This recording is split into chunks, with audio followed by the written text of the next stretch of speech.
in week 2 and week 3 of the Petal Exchange, there's artifact selectors, and we're going to be able to get the first one soon. So let's go over what the best things to take from the artifact selector are. First things first, though, we should be getting a balance patch soon. I think it's actually coming this Friday, so you might want to hold on to your artifact selectors for a bit. If there's nothing that you need to super prioritize, you can hold on to it and see what gets buffed. So first things first, Robin artifact, Setsuka artifact, and also Saria artifact won't be available, with Song of Stars being free from the rank achievement event, so you probably don't want that either. And we're going to be taking a look at the S tier first. It's still kind of just Windrider. These artifacts, the main thing to keep in mind is that artifacts are only as good as the unit that holds them, really. So even if you have a really good artifact, if you have no unit to use it, then it might not be that good. So even if you're looking at these, you generally want to prioritize strong units that you own before anything else.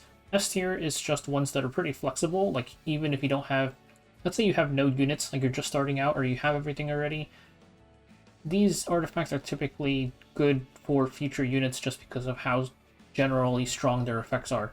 So Windrider is first up. It's a DPS Thief artifact.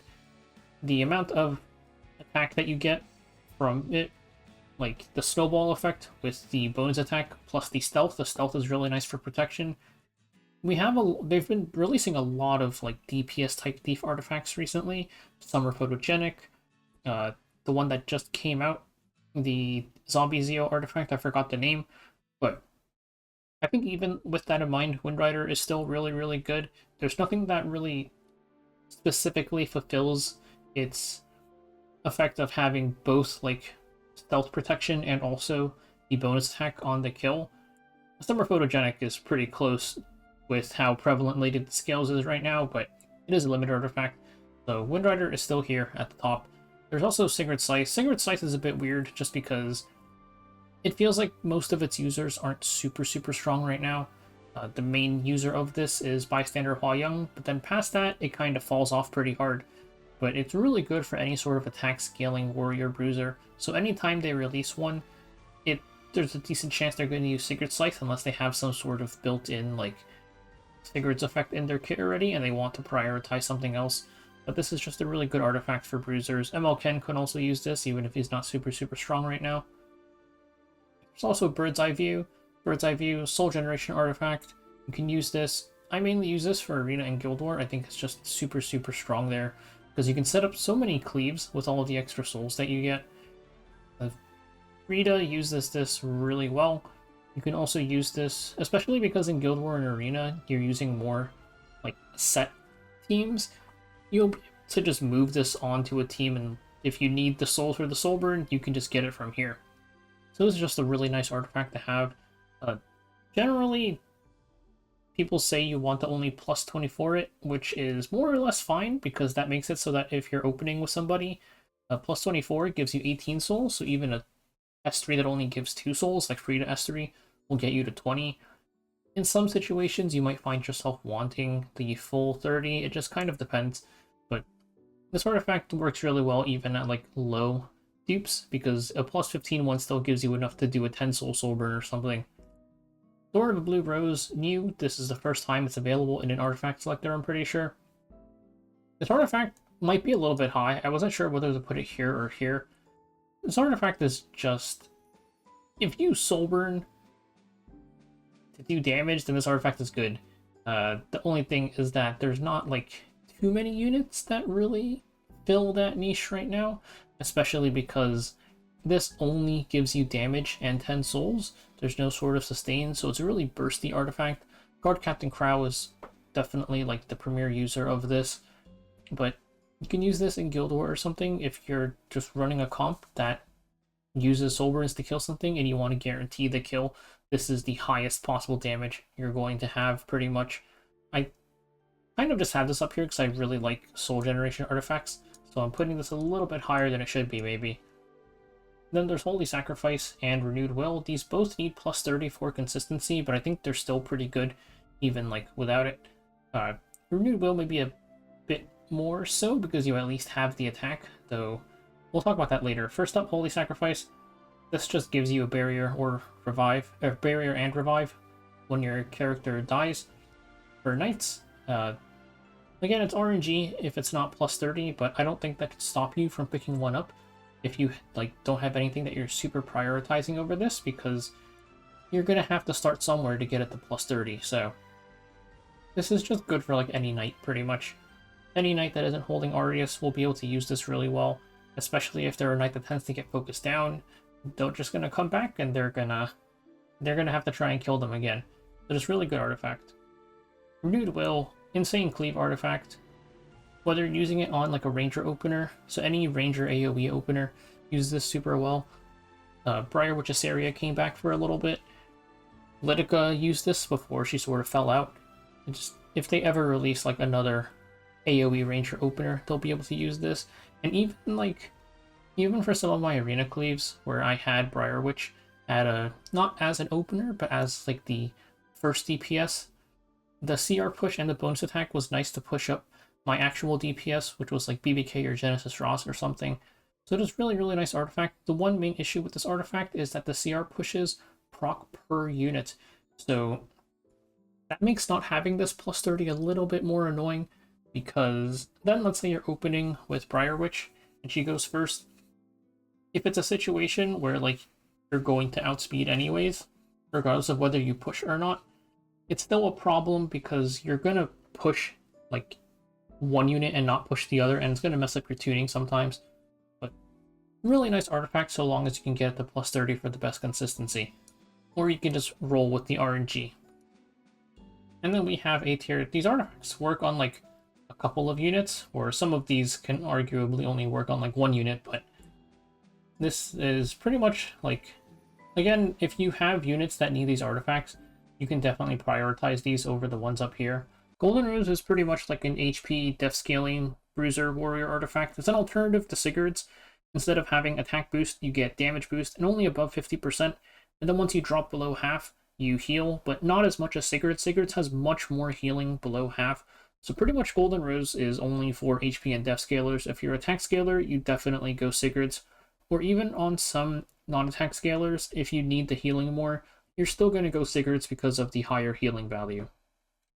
But this is pretty much the bruiser artifact for any sort of warrior that's not attack scaling. So like Lionheart Sirmia is the primary example. Designer Lilibet uses this whenever she appears pretty often too. Abyssal Crown, it's just mage debuffer artifact. You use this on a lot of units. Arceti is probably the primary user. Solitaria can use this as well. I would say are the main users of this. There's definitely some alternatives, like Tagahells. You're always competing with Tagahells. Even if you're running a debuffer, you could use the souls for somebody else. And although it's a limited artifact, Magic Bubble Maker, Festivita's artifact, is a pretty good alternative to Abyssal Crown as well. But yeah, this is just... Also, Degen Politis, Tank Politis uses this as well. There's Shepherd of the Hollow. This is still the warrior or thief evasion artifact, really. It's got pretty good competition with Lethal Whispers now, to be honest, but this is the only one that's going to be available here. There's also Double Edge the Crescent, though that effect, having a chance to counterattack, tends to not be as generally useful as Shepherd of the Hollow. Pretty much any thief that wants evasion is going to use this pretty well. So there's like... I mean, Setsuka probably mainly wants this, but you can run this on like BBK if you want to give her the bonus damage plus the evasion. The evasion, just even on a BBK who has no base evasion, that 20% chance to dodge can be very, very annoying to deal with. And then there's Celestine. This artifact, you can use this on pretty much any Soul Weaver that spams a lot of attacks. So like Aram can use this. Blood Moon Haste can use this too, though he also has his POV build, where you just go super, super tanky instead of looking more towards sustain, since he tends to get focused down. This is pretty much just, yeah, it's a healer artifact. Elbrus Ritual Sword. This is where it gets a little bit more into, kind of only works for one character. I have this up here because, so this works on Abyssal Euphine, mainly if you're going Bruiser. If you're going Protection Set Abyssal Euphine, then you're going Aureus instead, so you wouldn't be using this. However, Genesis Ross, for anybody who missed the 7th anniversary part 2 and didn't manage to pick up his artifact, Alber's Ritual Sword is pretty much the best alternative you're going to get. Uh, Hopefully that artifact becomes available at some point, because it kind of sucks having a genuinely PvP viable artifact be permanent limited, like never obtainable again. Hopefully that just becomes available sometimes. Besides those two, it's kind of just cheese units, like Navy Captain Landy, or if you want to go like Elbrus on some random night and try and cheese people, that's all this artifact is really good for. Various Tooth, Amiki, and pretty much Peyra, though Peyra stonks are down a lot. Mainly for Amiki, though I guess if they ever release any sort of like units that want the attack that scale with like only attack, they might be able to use this as well. Secret Art Storm Sword, I always forget the name of this because it's really long. This is Celine's artifact, though Celine, she's not like insanely strong, and this artifact does also need plus 30 for the best consistency, at least for getting the attack buff. You still get a CR push, but the CR push does also scale with the limit breaks on this artifact. Besides that, this artifact, because the CR push is ridiculously high, at plus 30 it's 24%, which is absolutely ridiculous. I don't know why this artifact pushes that much, but pretty much any thief that wants to like try and cut in with the CR push can use this. There's not really that many of them. You'll see this like as a cheese artifact really often on defense for stuff like Renock or Spirit Eye Celine or BBK. Spirit Eye Celine can also use this like decently in general, but you could also just run her on like a full damage build with like Summer Photogenic or Wind Rider. This artifact is pretty nice, has decent, like, it's been around. Besides just on Celine, I see it on defense pretty often.